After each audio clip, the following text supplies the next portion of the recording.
What if the history you were taught in school deliberately hid the stories of African queens who commanded armies and built empires that dwarfed European kingdoms?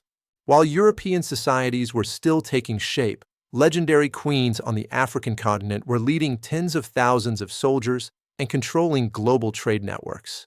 Their true stories were systematically erased from our collective memory, orchestrated as a historical cover-up. This is about 5 formidable rulers whose power was so immense that foreign empires either begged for their favor or fled from their borders.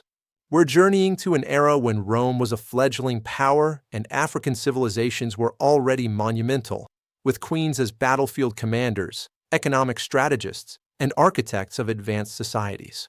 The colonial project wasn't just about seizing land.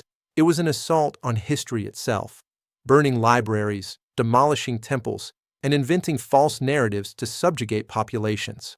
Despite these efforts, evidence endured in oral traditions, archaeology, and ancient texts, allowing us to uncover their legacy. Our first ruler, Queen of Sheba, or Makeda, nearly 3 millennia ago, ruling across Ethiopia and Yemen. Her wealth from frankincense and myrrh rivaled global powers, and she negotiated as an equal with King Solomon, founding a dynasty that lasted millennia.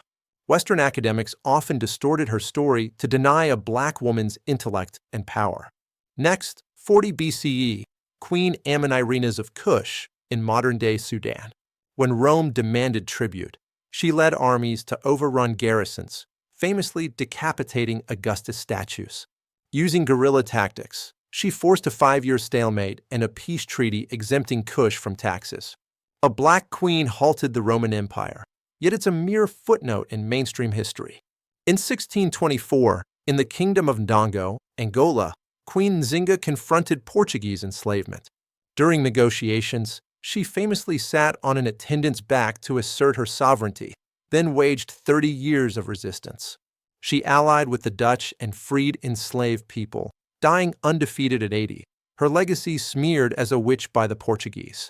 The Kandakes of Kush, warrior queens who ruled sovereign from 300 BCE to 300 CE, built more pyramids than Egypt and minted their own coins.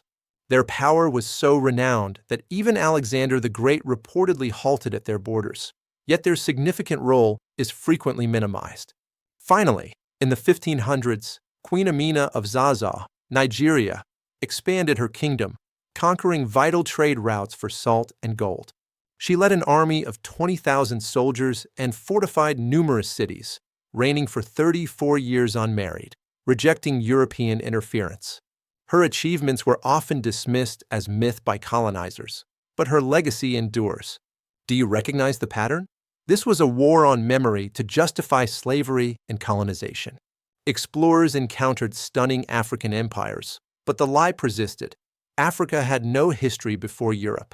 Remembering these queens challenges that narrative, and their legacy is your inheritance. If you found this powerful, like and follow for more.